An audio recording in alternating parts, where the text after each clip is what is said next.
მეტაფორული გამონათქვამები ძირითადად ცხოველებზე გადატანილი. მხოლოდ ერთი ნიშანია წამოწეული. ხო, მაგალითად ის ნამდვილი დათვია, როცა ვამბობთ, მხოლოდ რაღაცა სიკეთის ელემენტი ის, რომ ბუთქუჩა არის, ეს არის წამოწეული და სხვა ყველა ელემენტი უკანა პლანზეა გადაწეული. ანუ აგრესია ნაკლებად იგრძნობოდა მოსახლეობისგან, მიუხედავად იმისა, რომ ძალიან ბევრი დაზიანებული ტერიტორია ვნახეთ, აი ფუტკრის სკები ვნახეთ, ძალიან ბევრი დაზიანებული, სიმინდის ყანებში იყო, აი თან ეტყობოდა როგორ გადათელილი იყო, როგორ გორაობდა დათვი ამ ყველაფერს.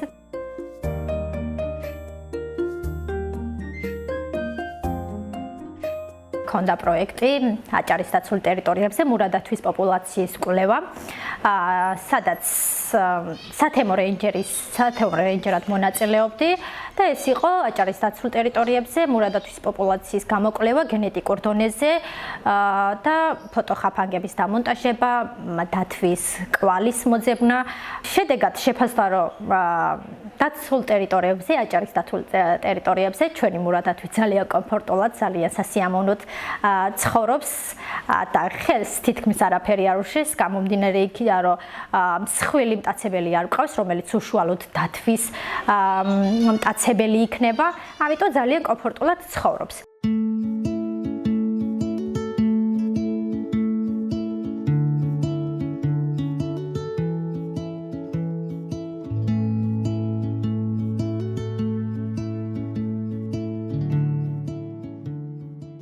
მოსახლეობასთან აქტიური კომუნიკაცია ჰქონდათ და შესაბამისად ძალიან ბევრი საინტერესო ინფორმაცია მივიღეთ.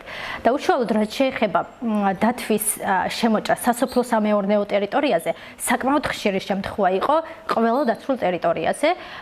შემარბილებელ ღონისძიებას ალბათ, რა თქმა უნდა, ყველა ფიქრობს სასოფლო-სამეურნეო ტერიტორიაზე, იქ სადაც ნარგავებია უშუალოდ, მსუბუქი ძაბვის ელექტროხობე, სადაც თუ რომელიმე მტაცებელი მიუახლოვდება, უბრალოდ აფრთხობს. ეს უშუალოდ საფრთხეს არ უქმნის, რა თქმა უნდა, ცხოველს, საკმაოდ ეფექტურია და კარგად მუშაობს.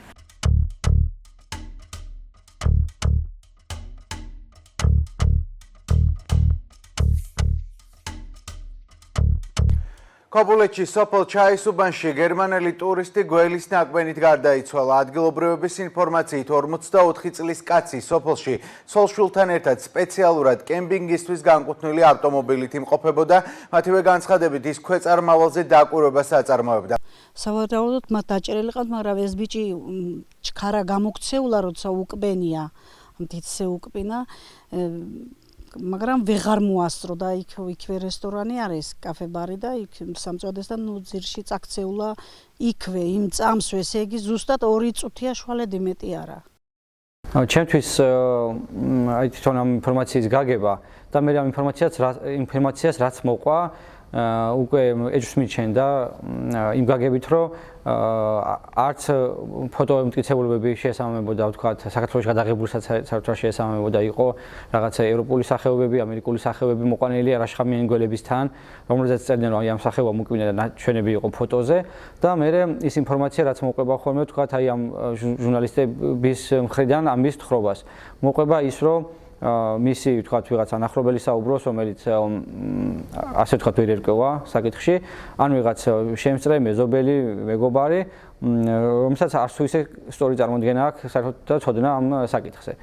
ფიქრობ, რომ ის ადამიანები, რომლებსაც რაიმე სახეობის მიმართ შიში აქვთ, ან რაიმე სახეობის მიმართ სიძულვილი აქვთ, არა აქვს მნიშვნელობა რა იქნება ეს.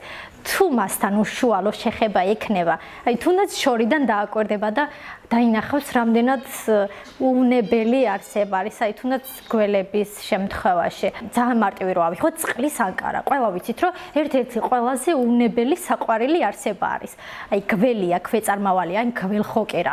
მე მქონდა უშუალო შეხება აი გველხოკერასთან, რამოდენიმე ფოტო გავათავსე სოციალურ ქსელში, სადაც გველხოკერა ხელში მყავდა აყვანილი.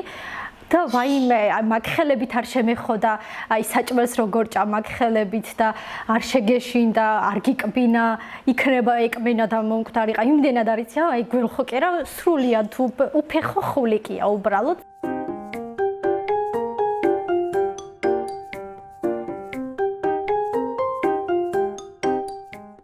მე პირიქით უბრალოდ მინდა ის რომ იმდენად სწორად იყოს ამ საკითხის ამოცნობა და ამ საკითხზე ვთქვათ საუბარი იმდენად სწორად იყოს რომ ადამიანები შეცდომაში აღარ შედიოდნენ უბრალოდ თორე იმას არნიშნავს რომ უბრალოდ მე არ მინდა რომ ყველაფერი გვერდს ბრალდებოდეს სხვა ადამიანის კიდე სხვანაირად მოვისმინე რომ სინამდვილეში ამას ყავდა რაც გიურზა რომელიც აიდანაც ჩამოიყვანა და იმ გიურზა მოკვინა ან რაღაც ადგილობრივმა გიურზამ ადგილობრივმა კობრამ ადგილობრივმა რაღაცამ უკვინა რომელიც საერთოდ არ არსებობენ ხო აქ ჩვენთან თითქოს რაღაც მიუახლოვდა სიმართლეს რომ რაღაცა სიმართლის მართვას რაღაც მომენტში რომ შეიძლება კავკასიური გვერდგესლა ყოფილიყო რომელიც აჭარაში გავრცელებულია მაგრამ დასტური ვერ პოვა ქობულეთთან ახლოს რაც შეიძლება რომ იყოს ერთადერთი შამიანი გველი აი ჩვენი ცოდნით და ჩვენი ინფორმაციით არის კავკასიური გვერდგესლა რომლის ნაკმენსაც ჯერ საქართველოში რა ინფორმაციაც არსებობს რაც გვაქვს წაკითხული მოსმენილი და ასე შემდეგ ჯერ არავინ არ მოუკლია საქართველოში მის ნაკმენს არა აქვს ესეთი განვითარება სითბულის მხრივ რომ ადამიანს სიკვდილამდე მიიყვანოს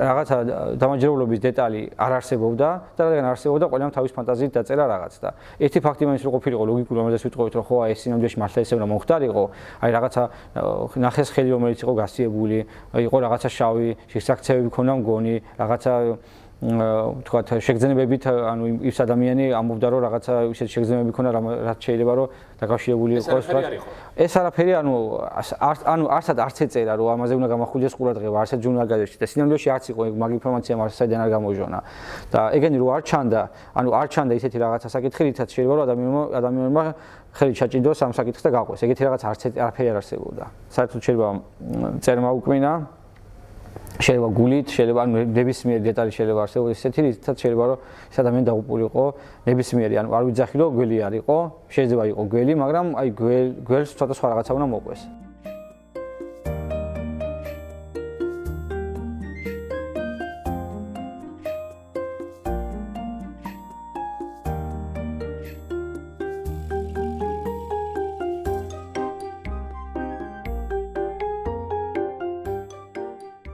ერთ-ერთი უდიდესი პრობლემა, რაც ბიომრავალფეროვნებას ემუქრება, ეს არის ინვაზია, უცხო სახეობების შემოყვანა ხელოვნურად ან ბუნებრივად, ან ბუნებრივადაც ხდება ეს პროცესები სხვა გზებით, როდესაც ესა თუ ის სახეობა, რომელიც არ ბინადრობდა ამა თუ იმ წყალსატევში, ხდება იქ უკვე სხვადასხვა გარემოებების გამო.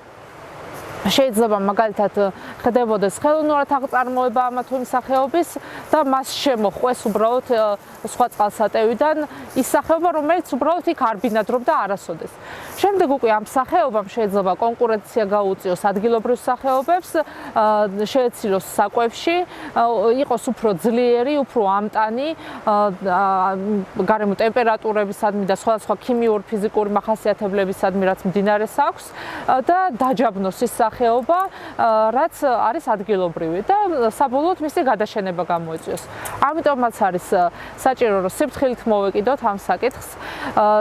ყოველთვის აი კვლევების საფუძველზე ჩავატაროთ ამა თუ იმ სახეობის გაშვება, დაბრუნება წყალსატევში და როდესაც უკვე შევამჩნევთ, რომ ეს სახეობები გამრავლებული არის ახალი სახეობები, ინვაზიური სახეობები წყალსატევებში არ დაგვჭირდეს მაგაზე უკვე ბევრი ზრუნვა და ფიქრი თუ რა შეიძლება მოუხერხოთ, იმიტომ რომ როდესაც უკვე ინვაზიური სახეობები გამრავლებული არიან წყალსატევებში, უკვე რთული არის მათი გარემოდან ამოღება და ეფექტური გზებიც ფაქტობრივად ესეთი 100%-იანი ეფექტური გზები არ არსებობს. ან ყოველთვის იდეალური ვარიანტია პრევენცია, თავიდან აცილება, ან წინასწარ რომ განსაზღვროთ მოსალოდნელი საფრთხეები.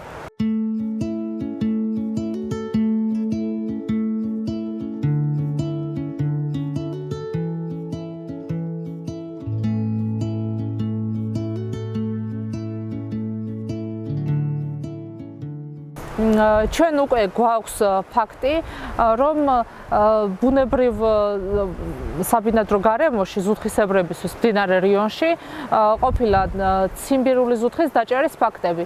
ციმბირული ზუთხი არის ის სახეობა, რომელიც ჩვენს ტერიტორიულ წყლებში არ გვხვდება ბუნებრივად. მას ამრავლებენ ამ ფერმებში, ხელოვნურ ზუთხსაშენებში, რასაც შემდეგ კომერციულად იყენებენ.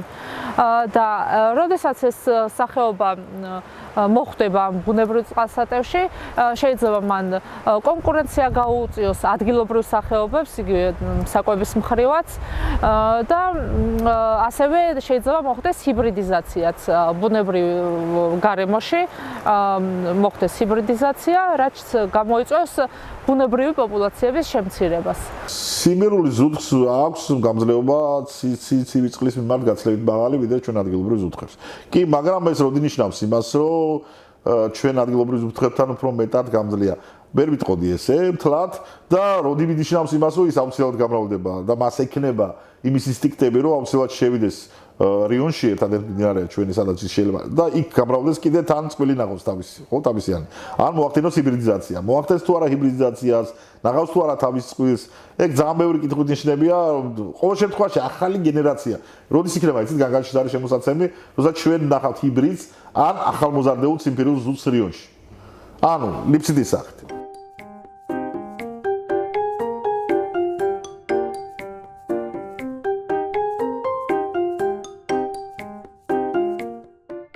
ქარიკლაპიან მტაცებელი სახეობა, რომელიც